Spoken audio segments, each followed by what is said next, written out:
Hello friends, நான் அஸ்வின் பாபு. இந்த வீடியோவில் டிசபிலிட்டியை பற்றி தான் பார்க்க போகிறோம்.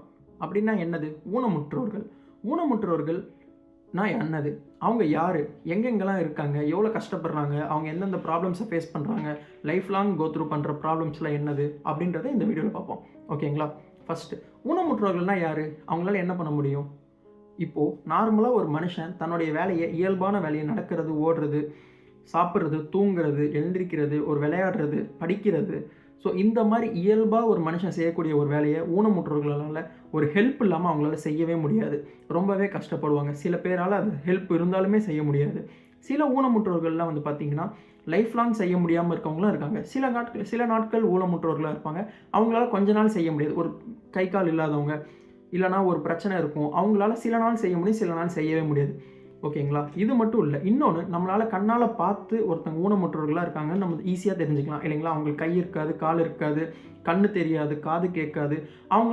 நம்மளால் ஈஸியாக அவங்களை ஐடென்டிஃபை பண்ணிடலாம். பட் ஆனால் அது மட்டுமே கிடையாது. மனதளவில் ஊனமுற்றவர்களும் இருக்காங்க.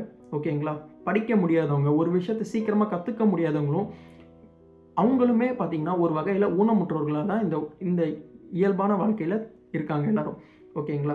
ஸோ இவங்கெல்லாம் வந்து பார்த்திங்கன்னா எங்கே அதிகமாக இருக்காங்க அப்படின்னு பாருங்கள். ஃபஸ்ட்டு மெயினாக வந்து பார்த்திங்கன்னா சென்செக்ஸ் என்ன சொல்லுதுன்னா, முக்கியமாக ஒரு சர்வேல என்ன சொல்கிறாங்கன்னா, இருக்கிறதுலே சைனாவிலையும் இந்தியாவிலையும் தான் இருக்கிறதுலே ஊனமுற்றோர்கள் மிகவும் அதிகமாக இருக்கிற நாடாக இருக்குது.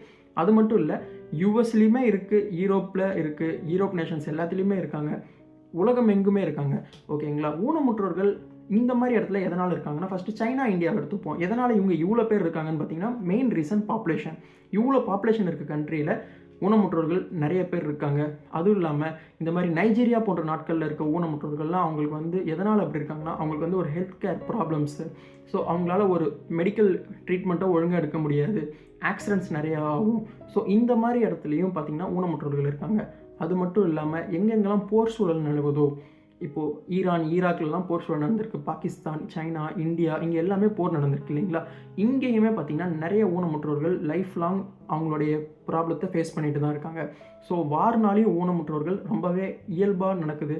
ஸோ இயற்கையாக நடக்கிறது மட்டும் இல்லாமல், பிறப்பால் ஊனமுற்றோர்கள் மட்டும் இல்லாமல் செயற்கையாகவும் நிறையா ஊனமுற்றோர்கள் நிகழ்ந்துக்கிட்டு தான் இருக்குன்றது தெரிஞ்சுக்கோங்க. ஓகேங்களா? இப்போ இந்தியாவுக்கு வருவோம்.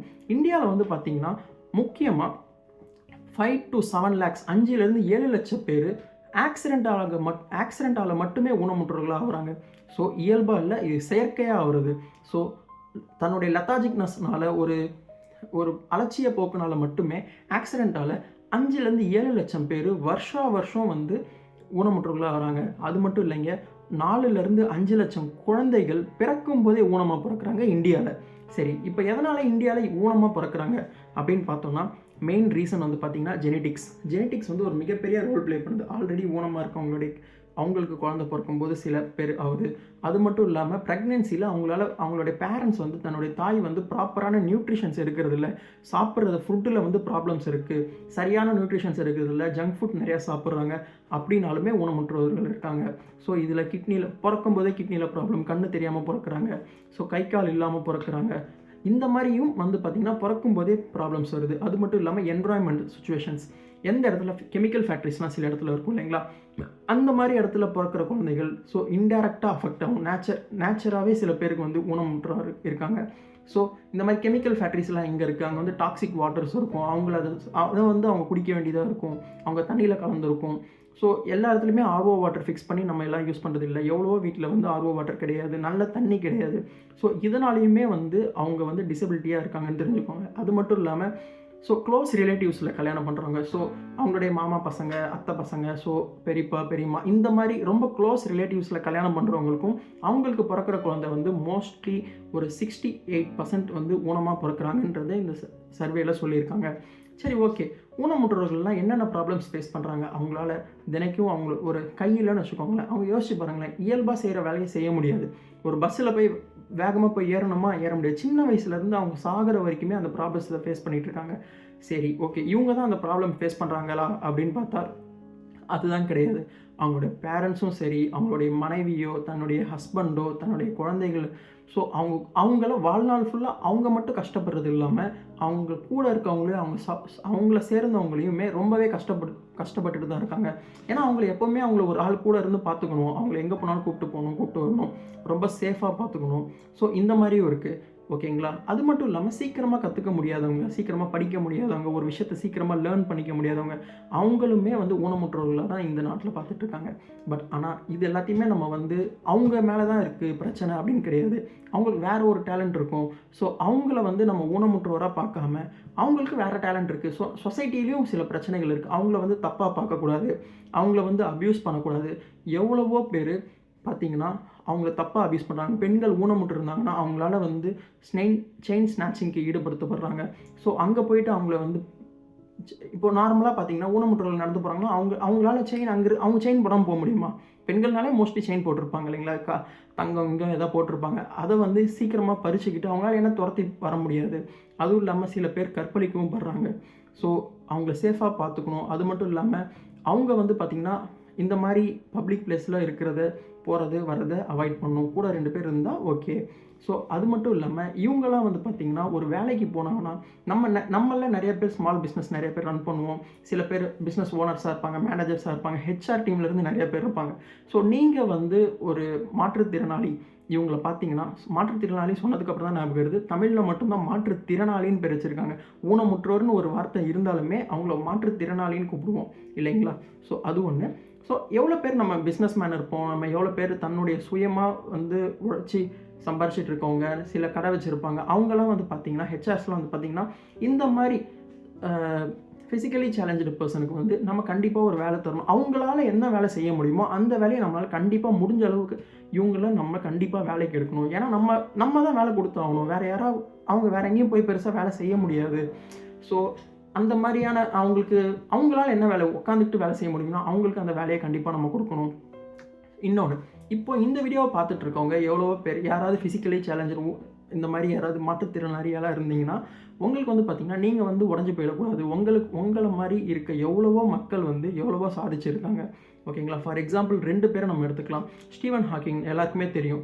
இவங்களால நடக்க முடியாது, அவங்களால எதுவுமே பண்ண முடியாது. ஜஸ்ட் சேரில் உட்காந்துருக்க தான் முடியும். கழுத்தை திருப்பினா கூட ஒரு மிஷின் தான் வந்து திருப்பணும். அவங்க பிரெயின் மட்டும்தான் வேலை செய்யும். எப்படி அவங்களுக்கு உயிர் இருக்கும், அவங்க பிரெயின் மட்டும்தான் வேலை செய்யும். அவர் வந்து படிக்கவே முடியாது, இவரால் இன்னும் எவ்வளோ நாள் வாழவே முடியாது. ஏன்னா அவருடைய உடம்புல எல்லாமே உடம்பு ஃபுல்லாக பேரலைஸ் ஆகிடுச்சு. ஸோ கழுத்துக்கு கீழே எதுவுமே வேலை செய்யாது. அந்த மாதிரி இருக்கிற ஒருத்தர் உயிர் இருக்குது, மூளை வேலை செய்யும். அவர் வந்து என்ன பண்ணியிருக்காருன்னா எவ்வளவோ படித்து ஒரு சயின்டிஸ்ட் ஆகி அவர் வந்து பிளாக் ஹோலை எவ்வளவோ இயல்பாக எல்லாருக்கும் சொல்லித்தர முடிஞ்ச அளவுக்கு ஒன்றுமே தெரியாது, பிளாக் ஹோலை பற்றி ஒன்றுமே தெரியாது, அந்த பிளானட்ஸை பற்றி ஒன்றுமே தெரியாதுன்றவங்க கூட ஈஸியாக புரிஞ்சிக்கிற அளவுக்கு ஈஸியாக எக்ஸ்பிளைன் பண்ணியிருக்காரு. அதை பற்றி நிறைய ரிசர்ச் பண்ணியிருக்காரு. ஸ்பேஸ் ரிசர்ச்சை பற்றி நிறையா பண்ணியிருக்காரு. யாருக்கு கை கால் வேலை செய்யாது, மூளை மட்டும்தான் வேலை செய்யும், உடம்புல உயிர் இருக்கும். சேரில் உட்காந்துருப்பாங்க, தலையை திருப்பணும்னா கூட அவங்களால ஒன்றுமே பண்ண முடியாது. பேசுகிறது கூட கம்ப்யூட்டர் செட் பண்ணி தான் பேச முடியும். ஸோ அந்த அளவுக்கு ஒரு சயின்டிஸ்ட்டே ஆகியிருக்கார் ஸ்டீவன் ஹாக்கிங். அது மட்டும் இல்லாமல் நம்ம சின்ன வயசில் நிறையா பேர் கேள்விப்பட்டிருப்போம். சின்ன வயசில் இங்கிலீஷ் புக்கிலலாம் கூட படிச்சிருப்போம். ஹெலன் கெல்லர் யாருன்னா அவங்களுக்கு சின்ன வயசுலேயே வந்து கண்ணும் தெரியாது, காதும் கேட்காது. அவங்களோட வாழ்நாள் ஃபுல்லாமே இருட்டிலையும் அமைதியிலையும் மட்டும்தான் வாழ்ந்துருக்காங்க. ஓகேங்களா? ஆனால் அவங்க கண்ணு தெரியல, காது கேட்கல அப்படின்னு சொல்லி படிக்காமல் இல்லை, வேலைக்கு போகாமல் இல்லை. அவங்க என்ன பண்ணாங்கன்னா அவங்களோட டீச்சரோட ஹெல்ப்பை வச்சு கொஞ்சம் கொஞ்சமாக டச்சிங் தொடுதல் மூலியமாக அவங்க படிக்க கற்றுக்க ஆரம்பிச்சிருக்காங்க. தொடுதல் மூலியமாக எழுத ஆரம்பிச்சிருக்காங்க. ஸோ அப்படி எழுதி உலகத்தில் மிகப்பெரிய ஆத்தர் ஆகியிருக்காங்க. அது மட்டும் இல்லாமல் மிகப்பெரிய மோட்டிவேஷன் ஸ்பீக்கராகவும் ஆகியிருக்காங்க. பல மில்லியன் பீப்புளை வந்து அவங்க மோட்டிவேட் பண்ணியிருக்காங்க. ஸோ அது மட்டும் இல்லாமல் நிறைய இந்த மாதிரி மாற்றுத்திறனாளிகளுக்கான ரைட்ஸுக்காக அவங்க போராடி அதை வாங்கியும் தந்திருக்காங்கன்னு தெரிஞ்சுக்கோங்க. ஸோ இந்த மாதிரி மாற்றுத்திறனாளியாக இருந்தாலுமே சரி, யாராக இருந்தாலும் சரி, எல்லாரையும் சமமாக பார்க்கணும். அவங்கள வந்து சொசைட்டியில் ப்ராப்பராக அவங்கள ரெஸ்பெக்ட் பண்ணணும், அவங்கள மதிக்கணும், அவங்களுக்குன்னு ஒரு ஸ்பெஷல் கேர் எடுக்கணும். ஓகேங்களா? அதுக்குன்னு அவங்கள வந்து தனிப்பட்டு அவங்கள ஏன்னா அதுவும் அவங்கள ஹர்ட் பண்ணும். நம்ம ஒரு பார்வை அவங்கள ஒரு மாதிரி அந்த ஒரு ஃபார் எக்ஸாம்பிள் அவங்களுக்கு கை உடஞ்சிருக்கு, கை இல்லாமல் இருக்காங்க. அந்த கையை நீங்கள் ஒரு 2 மினிட்ஸ் ஒரு 10 செகண்ட் அந்த கையவே பாருங்களேன், அவங்களோட மனசு கொடுக்கும், என்னடா இது இப்படி பார்க்குறாங்களே. ஸோ அந்த மாதிரி எதுவுமே இல்லாமல் இயல்பாக அவங்க கூட பழகணும். நீங்கள் யாராச்சும் பிஸ்னஸ் பண்ணுறீங்க, நீங்கள் ஒரு இடத்துல ஹெச்ஆராக இருக்கீங்கன்னா இவங்களுக்கு ஒரு முக்கியத்துவம் கொடுத்து அவங்களுக்கு வேலை கொடுக்கணும். ஸோ இந்த வீடியோவில் இதை நான் சொல்ல ஆசைப்பட்டேன், உங்கள்கிட்ட சொல்லியிருக்கேன். இந்த வீடியோவில் உங்களுக்கு பிடிச்சதை நீங்கள் கமெண்ட் பண்ணுங்கள். நெக்ஸ்ட் வீடியோவில் பார்ப்போம். அது மட்டும் இல்லாமல் நெக்ஸ்ட் வீடியோவில் பிளாக் ஹோல்னு ஒன்று சொன்னேன் இல்லைங்களா, ஸ்டீவன் ஹாக்கிங் கண்டுபிடிச்சது. அந்த பிளாக் ஹோலை பற்றி இன்னும் கொஞ்சம் டீட்டெயிலாக பார்ப்போம் நெக்ஸ்ட் வீடியோவில். ஓகேங்களா, பாய்.